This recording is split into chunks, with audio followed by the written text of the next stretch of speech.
Speaking of shit, there's a little project I'm undergoing. I want to watch the DC movies that I missed. And there's 3 of them. Why? I've seen all the MCU and I've seen all the DCEU, and the DCEU is about to be gone. Oh, yeah. That's why you shouldn't bother. Well, you're right, but I needed to see Aquaman 2, The Lost Kingdom. So I watched that one. The other 2 I have to still see is Shazam! Fury of the Gods and Blue Beetle. I haven't seen those 2. Isn't it wild that like Aquaman, the first one, like did so well? $1 billion. Oh yeah. Wow. People like that Aquaman. There's so many factors in what changed in the theatrical, like box office landscape between 2019 and present There's like day. COVID and the superhero movies in general. My thought was like, I don't think I'm prepared to just let Aquaman 2 just roll on through without me noticing. I never even saw the first one. Like I saw like a preview of that one. I'm like, fuck no. It's not good. I don't think it's good. But it's got Jason Momoa, and he is a good leading man. Truly, they got the stuff with him. Yeah. And the cast is pretty chaotic. They've got like Dolph Lundgren as one of like the Triton type guys, and he's terrible. Why is he even here? He should be on his way back to prison. I made that mistake once. That's why I know he can't be trusted. That weapon he used fires some kind of ultrasonic energy that disrupts the nervous system. They've got John Rhys Davies voices a crab. My claw got cut off again. John Rhys Davies just has the best voice ever. I saw him on a podcast recently where he was talking about how his agent said that if he didn't do Lord of the Rings, he was gonna drop him. And he's like, and I thought that was quite the gonad squeeze. Jeff said, "Look, John, I don't think if you're going to turn down this part, I don't think we can continue to represent you." Which I thought was a bit of a ballsy, gonad squeeze. Actually, I thought he's like 80 years old. He's got a wonderful voice. Whenever his voice like booms on the screen, it's this stupid grab. It does grab my attention a little bit. Didn't you say that Korax turned his people into an army of monsters? It's got Nicole Kidman as the mom. Now, in the first one, it felt like it was decent casting. In this one, she like shouts for Aquaman a few times. And when Nicole Kidman, she looks good for her age and stuff. But when she shouts, she sounds like Joan Rivers. Oh, no. Don't worry, they won't. I'm on this one. I'm so pissed off. This is the cheapest fucking special ever made. Hold your fire. They're cutting through the night market. Watch out for the civilians. Paul and Heather McCartney, I called that a year ago. He hasn't got a leg to stand on. Aquaman 2 is a wonderful movie. Watching Jason Momoa underwater got me so wet. And then Amber Heard, that was the one that everybody's like, what will we do about Amber Heard? She's destroyed her reputation, and she's going to be in a big movie that we're really counting on. And, I think even when the trial was going on, they thought someday an Aquaman 2 is going to come out that we're really going to hope does well. And because it was like being delayed forever. It was just much like Flash, There was like rumors that they like reshot like all of her scenes with somebody else, but that didn't happen. Yeah, so I don't know. My dog stepped on a bee. Objection, relevance. What I saw with Amber Heard in the final picture, there's an opening prologue that's like, since the first movie, it's narrated by Jason, so it feels pick-uppy. It feels reshooty. Like, let me just get you into the movie. It's like, I became king of Atlantis, but it was boring. And Amber Heard and I had a kid. And there's like 2 scenes where like the kid pisses on Aquaman. It's that standard comedy shot, where they're changing the baby and then the pee shoots out from what would be the prop baby that's underneath the actor. It's that thing. Are they underwater? How does that work? No, they're on land for this particular part. Okay. And you got to imagine, like, the first movie too. I mean, like the amount of underwater shit they're doing, like the CG is just so terrible. And then there was like a guy named a villain named Manta from the first movie who wants to recover some ancient relic, who make him powerful. He can get revenge on Aquaman. And Aquaman has to free. In the first movie, the main villain was Patrick Wilson, who played his Loki. Basically, he was like the evil villainous brother. And in this one, it's much like Thor and Loki, where he has to team up with his brother this time. And his brother becomes a good guy. And they go on Indiana Jones style adventures for like one scene. And otherwise it's CG underwater. And, again, like Jason Momoa is good. Patrick Wilson's good. I think Patrick Wilson's a really cool actor. He played Owl, Watchmen, and he's in Hard Candy. Yeah, people should see Hard Candy. That's a good fucking movie. So it's like 2 hours. It's got needle drops galore. So you start hearing like bow, banana, da-na-na, or spirit in the sky, down. Then help me not get caught.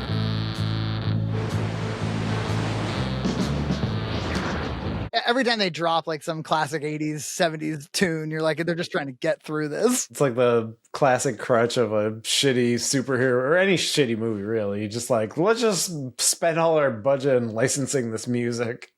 Last Refuge of a Scoundrel. That's what the first Suicide Squad did, right? Because they had the trailer people put it to Bohemian Rhapsody, and they were like, maybe we should put the whole movie to Bohemian Rhapsody. Yeah, they had the trailer people like redo the whole movie.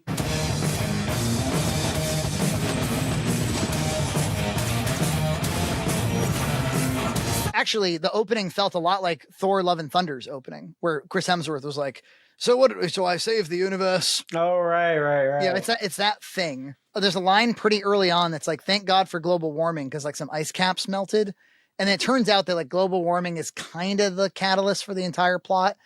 And so it's got that Captain Planet-ness a little bit, where it's like there's a global, like the environment is part of the plot, which I guess for like Atlantis and the environment stuff, it makes sense. This was all probably solid ice until we started heating the planet. Well, thank God for global warming, am I right? Yeah, that's not exactly a good thing. But Amber Heard, she's very much in the prologue, like in several distinct scenes. And then they get in like their first fight with a villain, and she gets like sliced in the neck. And the villain shits on her bed and cuts her thumb off. And on my side of the bed,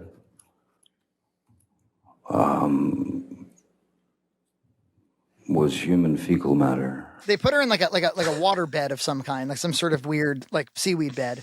And it's very obvious that they CG'd her face onto this. Oh, no. It's some other body, and it's just her little CG face stuck on the front of it. She died on the way back to her home planet. Yeah, very much so. My dog stepped on a bee. Objection relevant. And then she does pop back up towards the end, mostly just to hold the baby, because there's the baby that becomes a MacGuffin. And so she just kind of is like cradling and like bopping the baby through like some of the scenes, which is really easy to show from behind too. So I think they didn't have to spend much time with her. They went hard on like, once the brothers are together, it's one joke after another that's meant to be like brotherly comedy, brotherly love. Like, what are you doing here, bro? And he's like, nothing, like made you look. And like, it becomes that kind of shit. And it makes no sense, EJ, because they didn't have an upbringing together at all. And he just fought him in the last movie. So, that like that comedy trope, like Robert Downey Jr. popularized it, where they'll call you a nickname. It means get lost, Squidward. He exhausts me. Like in this one, Patrick Wilson, when they first find him, has like raggedy hair and he's skinny. And Jason Momoa goes, let's go, Castaway. Come on, Castaway. Grab Wilson, let's roll. Come on. Or because he's skinny, he goes, let's go, skinny jeans. Let's go, skinny jeans. And another part, he goes, look, Loki. So they lampshade it too. Look, Loki, I'm not asking for your advice on this. They visit with like a very Boss Nass type character at one point, like big CG thing. They're trying to like telegraph the idea that there's like a world here to interact with.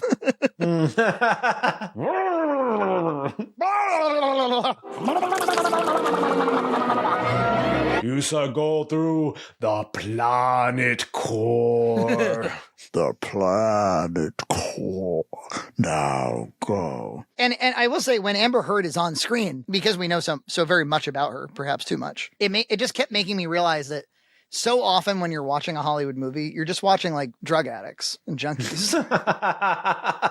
Like sick people that are like strung out on drugs, and they're like skinny because they don't eat. It was kind of depressing. And one of the chief thoughts I had while watching it was like, I don't think James Gunn even touched this thing. And I had to go back to his Gods and Monsters layout. You remember he laid out his whole plan? Gods and Monsters. Gods and Monsters. I think he might be from the Midwest. This first chapter is called Gods and Monsters. Aquaman, I'm just going to flush this movie down the toilet. Let's forget it as quickly as possible. Because I was trying to remember, I was like, doesn't he say that leads us directly into Aquaman? I remember him saying that. And I had to go back, and I was like, what led us directly into Aquaman? Yada, yada, yada. And then it's going to be the real movies that I'm making. I think by that he meant Aquaman 2 will come out. Then to move into Blue Beetle, a fantastic film about a kid who's a marvelous part of the DCU, and then into Aquaman 2, which leads directly into our next few projects. Yeah, Flash was pretty good. I mean, especially compared to this thing. Holy shit. I liked Flash more than maybe I should have. I don't know. Flash is pretty good. Like, I would probably check it out again sometime. If Ezra Miller wasn't stinking up the joint the whole time, I would definitely, I certainly would rewatch the Supergirl and the Batman stuff happily. Yeah. So I guess in the context of all of the movies that came out, yes. I understand why James Gunn hyped The Flash as much as he did. Yeah, he's like, this is the only one with any redeeming qualities. That moves directly into The Flash, a fantastic movie that I really love that resets the entire DC universe. It's pretty risky of him. You know, he's obviously got some integrity to defend a movie that's starring Ezra Miller during all of that bad press. It's like kind of cool that James will go out there and he doesn't seem super worried about being canceled or bad press or something. He seems to be kind of like, maybe I think he could be accused, or he was accused, and he's pulled back of over interacting with like trolls and stuff. But it does seem like he's willing to say the unpopular thing, do the unpopular thing. He's like a good instrument of the studio in that way. I don't see anything that he did to improve this movie. I don't see his hands on it. It feels like Black Adam, actually, where it's just like, here you go. Is it over? It's over. It was really like, is it over? I am Aquaman.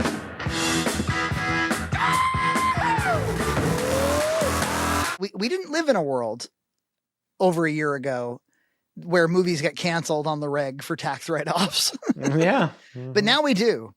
And so now every time like a total waste of time comes out, you're like, you think they considered a tax write-off on this one? I mean, what a thing. What a thing. Yeah, isn't there like a like Acme versus Wile E. Coyote movie that they just like deleted or whatever? And people feel pretty strongly about it. They're like, that needs to come out. That should have come out. Or there's a Scooby-Doo one too, like that. Yeah, and there's like, we are deleting this. And then Batgirl, all of the footage is going into the dumpster. All the hard work that they did to make this movie is gonna make sure they'll never see it. It goes against my instincts as a creative to be like, oh, all the hard work just vanish.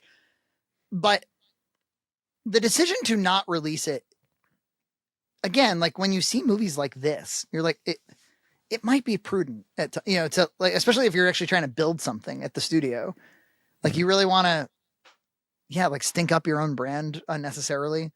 I always talk about that Fan 4-stick movie. Like that is the kind of movie, like, that's a tax write-off movie. Like, let's not release this. But yeah, man, it's terrible.